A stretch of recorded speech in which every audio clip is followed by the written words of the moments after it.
জুলাই সনদ ও গণভোটের রায় দ্রুত বাস্তবায়নের দাবিতে সাভারে বাংলাদেশ জামায়াতে ইসলামী সহ সমমনা জোটের উদ্যোগে বিক্ষোভ মিছিল সমাবেশ অনুষ্ঠিত হয়েছে।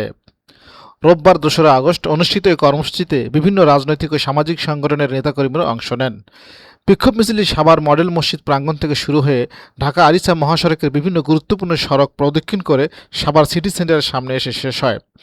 মিছিল শেষে আয়োজিত সমাবেশে বক্তারা বলেন, জনগণের প্রত্যাশা অনুযায়ী জুলাই সনদ ও গণভোটের রায় দ্রুত বাস্তবায়ন করতে হবে।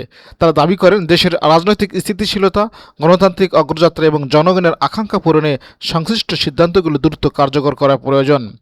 সমাবেশে বক্তারা আরও বলেন, জনগণের মতামত ও গণরায়ের প্রতি শ্রদ্ধা জানিয়ে বিলম্ব না করে প্রয়োজনীয় পদক্ষেপ গ্রহণ করা উচিত।